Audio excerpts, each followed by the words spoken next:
If you found this video enjoyable, please leave a like and hell, even subscribe if you want to. It only takes 2 clicks, and push that notification bell just to get the messages for my videos. That would be greatly appreciated. Alright, so you've already read the title of this video. We're talking about Josuke Higashikata, one of my personal favorite show stars in JoJo's Bizarre Adventure. So very similar to the Jotaro video I did ways back, I kind of want to make a video on Josuke in the same vein, but with a different idea in mind. I just kind of want to talk about Josuke, his influences, his references, just his overall character, and why he's just one of my personal favorites, and probably one that's kind of underrated in the sense like he's only in one part and I wish we could see more of him. You feel me? So of course, Josuke comes from part 4 Diamond is Unbreakable, a very weird spot in the evolution of JoJo's. You see, Araki already had an idea with the first 3 parts. Jonathan being the stereotypical hero that fights pure evil, Joseph kind of being his own interpretation, the evolution of that hero that was previously Jonathan, and Araki's take on the Western hero of America, that being Clint Eastwood, who would inspire Jotaro, who would then eventually inspire the rest of the Joestars, and kind of almost Araki's way of writing. But when it comes to Josuke and his inspirations, it's kind of all over the place and very nonchalant. You see, Morio is based off of Araki's hometown when he was younger, which leads me to believe that maybe, and just maybe, Josuke is supposed to represent innocence, or like maybe kind of a kid character, or better to say a childhood friend, which Araki does state in a Steel Ball Run interview. And as a viewer slash manga reader, I genuinely like this. I like Josuke's character of being just kind of down to earth compared to literally all the other Joestars. Dare to say it, the most normal. Like, I'm not even joking. His childhood is kinda sane, I'd like to argue, which I think a lot of people would agree with.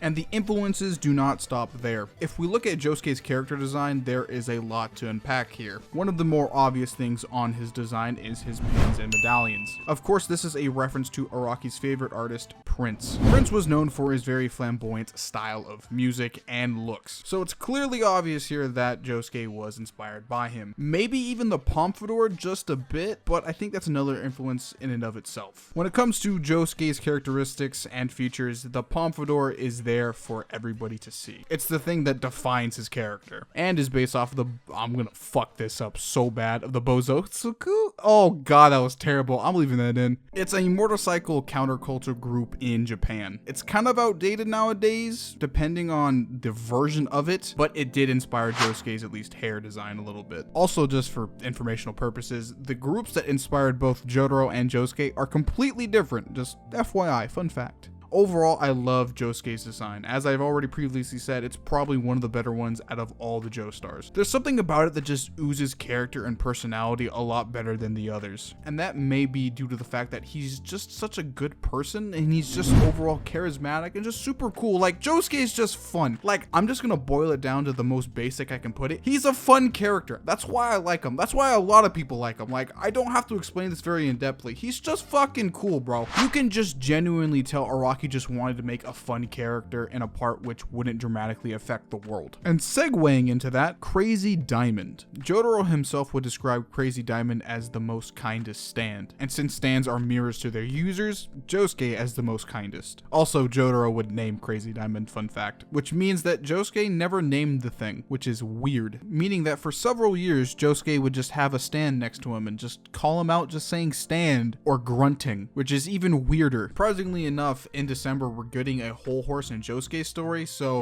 how the authors are going to describe Crazy Diamond before it's named Crazy Diamond is going to be interesting. Crazy Diamond has the ability of restoration, the ability to restore an object to a previous state, meaning that he can heal wounds, but he can't cure illnesses, which kinda sucks, but I understand. I'd rather have a cold than a broken limb, you feel me? Crazy Diamond is ridiculously powerful, having the ability to match Star Platinum in speed, at least in the early parts of Diamond is Unbreakable, being able to creatively use restoration to help Josuke when he is in a tight spot, and overall help people in Morio. Genuinely, I would like to self-describe Crazy Diamond as the defender of Morio, a healer and a fighter. And of course, where does Crazy Diamond's influences come from? Well, of course, from Pink Floyd's Wish You Were Here. Now, the reason why I'm stating the full album and not just the song Shine On You Crazy Diamond is because I think the album has influence even over Araki himself and Josuke to even a further extent than I think a lot of people realize. To give some lore on Pink Floyd, the album Wish You Were Here was made because of two reasons: the departure of bandmate Syd Barrett and the overall evil bearings of the music industry at the time. Some people would describe Syd Barrett as a very kind and well-talented musician, but on the flip side of that, stardom at a very young age would cause rampant drug abuse and depression. At the loss of losing their bandmate, Pink Floyd would of course try to make a tribute album kind of towards him and kind of paying their respects to him, and making subtle jabs at the industry that would make Syd into the depressed, drugged man that he was, and how that industry kind of killed music for the group for a very short time. And why I bring these up as influence for Crazy Diamond and Araki is because it almost parallels the manga industry in a way. For the past couple years, the anime community has found out that making manga is a long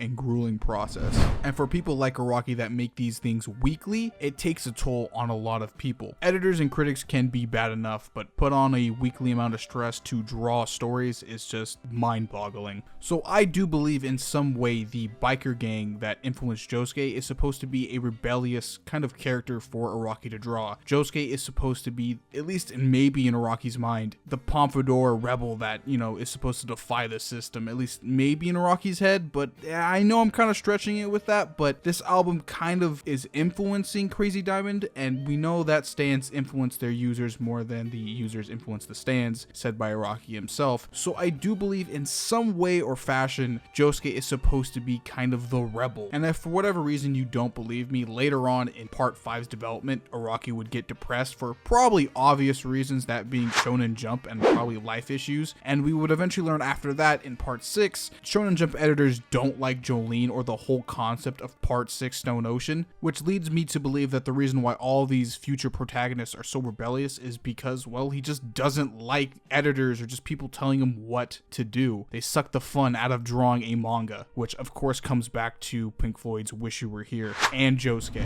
But it doesn't end there. At least when it comes to Shine On You Crazy Diamond, the overall message is Syd was able to help others around him, but not himself, which eventually correlates back to the restoration ability of Crazy Diamond, which has the ability to restore anything around Josuke, but not Josuke himself. And most likely the song Welcome to the Machine and the music video that came with it most likely inspired Crazy Diamond's armor-like look. Overall, Wish You Were Here has a lot of influence over the rest of the series, Araki, and Josuke immensely. Also, it's a very good album, so if you haven't listened to it, please do. It's ridiculously good and a classic rock album. Josuke is a character I think a lot of people relate to due to the fact that he's just rebellious, he's fun-loving, he's a kind dude, and just overall helps people that are around him. Josuke is the kindest Joestar and probably one of the best written characters in the entire franchise, hands down. While Jotaro might be the face of the franchise, I do believe Josuke is the thing that influences the series very subtly just through his history with Araki and what he means for everybody. There is a reason why Josuke is Araki's favorite character that he has ever written, FYI. Hell, I didn't even get into the part where Akira and Josuke are parallels to each other because that is such a deep subject in this part that's subtly put in that a lot of people don't notice. Josuke being the defender of Morio while Kira's being this kind of plague / disease that slowly kills off people in Morio that Josuke has to defeat, which is just genius. It's almost like a callback to part 1, kind of, while putting a cool like spin on it. Hopefully you see why Josuke is one of my favorite characters because of his influences, his look, his overall part in the series.